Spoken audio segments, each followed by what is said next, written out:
جب تمہیں خوشیاں ملنے لگیں تو تین چیزیں کبھی مت بھولنا: اللہ کو، اللہ کی مخلوق کو اور اپنی اوقات کو۔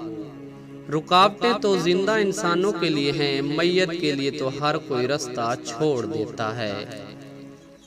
کوئی تمہارا دل دکھائے تو ناراض مت ہونا، کیونکہ قدرت کا قانون ہے، جس درخت کا پھل زیادہ میٹھا ہوتا ہے لوگ پتھر بھی اسی کو مارتے ہیں۔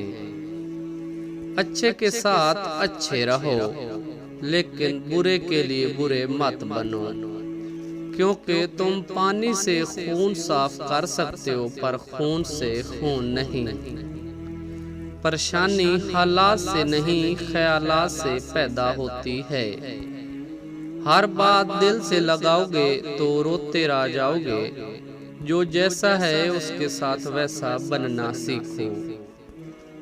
رشتے بچانے کے لیے انسان جھک سکتا ہے، لیکن جھکنے کی بھی ایک حد ہوتی ہے، لہذا تعلق وہی بچتے ہیں جہاں دونوں احساس کرنے والے ہوں۔ زندگی میں کبھی کوئی آپ کا کردار اٹھا کر چوک میں بھی لٹکا دے، تب بھی اطمینان رکھیں۔ عزت اور ذلت صرف اللہ کے ہاتھ میں ہے۔ کسی کے سامنے کبھی اپنی کمزوریاں بیان نہ کرو، ورنہ لوگ تمہاری ان کمزوریوں کو اپنے مفاد کے لیے استعمال کریں گے۔ کسی کا بھلا نہ ہو سکے تو برا کرنے کی کوشش نہ کرو۔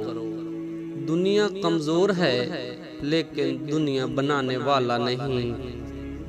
جھک جانے میں ہی کامیابی ہے، اور اس کا سب سے بڑا ثبوت سجدہ ہے۔ تین خوبیاں انسان کو باکمال بنا دیتی ہیں: ٹھنڈا دماغ، میٹھی زبان، نرم دل۔ اللہ رب العزت ہم سب کو ان خوبیوں سے نواز دے۔ بعض رشتے ہمارے لیے بس اتنی ہی گنجائش چھوڑتے ہیں کہ ان سے الگ ہو جائیں۔